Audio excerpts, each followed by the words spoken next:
Assalamualaikum warahmatullahi wabarakatuh. Sahabat muslim, berikut ini adalah tata cara berwudu dengan menggunakan air keran.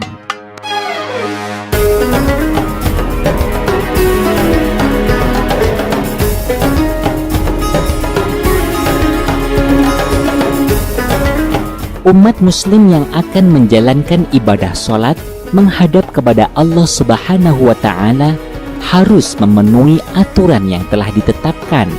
Di antara peraturannya, seorang yang akan menjalankan ibadah sholat harus membersihkan dirinya dari najis, hadas kecil dan hadas besar.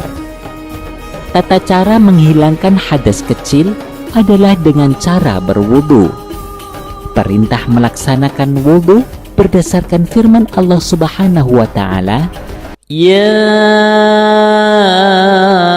ayyuhalladzina amanu idza qumtum ila sholati فاغسلوا وجوهكم وأيديكم إلى المرافق وامسحوا برؤوسكم وأرجلكم إلى الكعبين. Wahai orang-orang yang beriman, apabila kamu hendak melaksanakan sholat, maka basuhlah wajahmu dan tanganmu sampai ke siku, dan usaplah kepalamu dan basuh kedua kakimu sampai ke kedua mata kaki. Al-Quran Surah Al-Ma'idah ayat 6. Keabsahan wudhu cukup menentukan sah dan tidaknya sholat. Rukun wudhu yang sudah maklum diketahui adalah niat, membasuh muka, membasuh kedua tangan sampai dengan siku, mengusap sebagian kepala, membasuh kedua kaki sampai dengan mata kaki, dan tertib sesuai urutannya mulai dari yang pertama sampai paling akhir.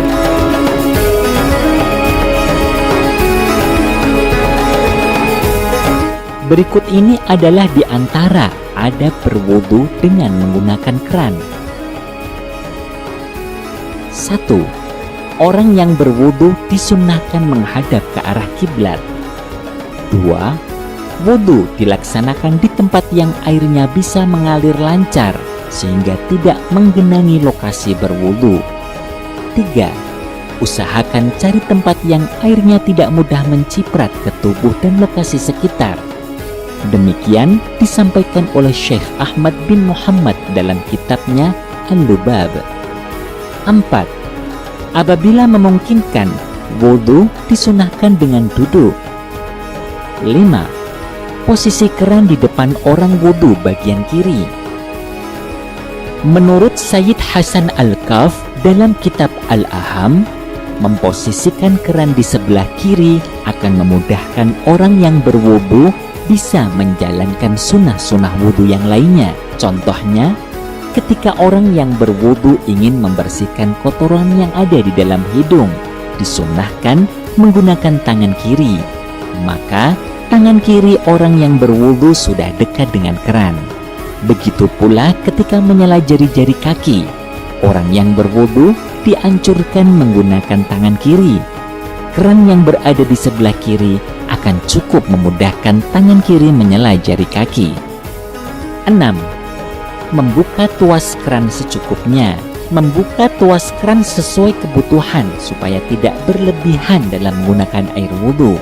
Rasulullah Shallallahu Alaihi Wasallam bersabda, "La tusrif," jangan berlebihan.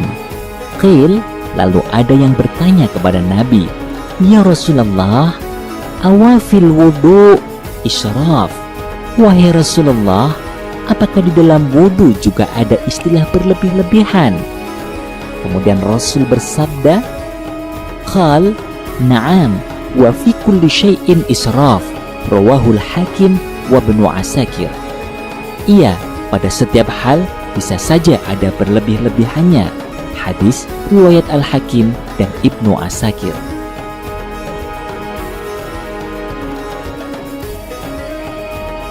Berlebihan atau israf dalam berwudu banyak yang disebabkan karena was-was, sebuah perasaan tidak nyaman dan ragu apakah airnya sudah merata ke semua anggota wudu atau belum.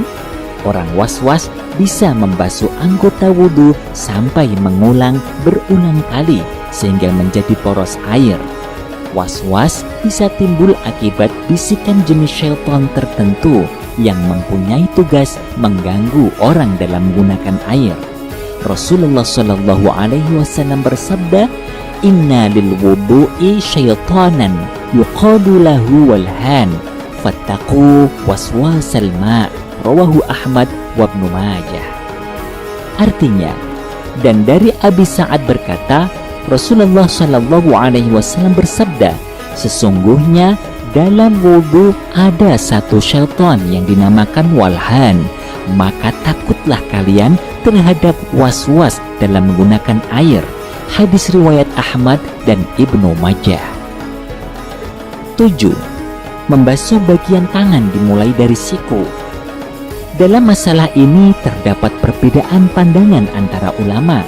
Menurut Imam Romli, saat berwudu menggunakan keran, ketika membasuh kedua tangan sebaiknya mendahulukan bagian siku terlebih dahulu, kemudian diakhiri basuhannya sampai telapak tangan. Berbeda apabila seseorang berwudu dengan menggunakan gayung. Imam Romli berpendapat sebaiknya dimulai dari telapak tangan terlebih dahulu, kemudian diratakan sampai siku. 8. Mengusap sebagian kepala dengan mengambil air dari keran. 9. Membasuh kaki dimulai dari ujung jari. Saat membasuh kaki, bagi orang yang berwudu dengan menggunakan keran, sebaiknya dimulai dari ujung jari, kemudian diratakan hingga tumit dan anggota kaki yang lain. 10. Pastikan kesucian tuas keran. Jangan sampai menyentuh tuas keran dengan yang terkena najis. Jika tuas keran sampai tersentuh najis, tuas harus disucikan dengan cara dicuci tuasnya. Hal ini penting diperhatikan karena tuas yang najis dan tidak dicuci lalu tersentuh dengan tangan, kemudian sholat, bisa mengakibatkan sholatnya tidak sah.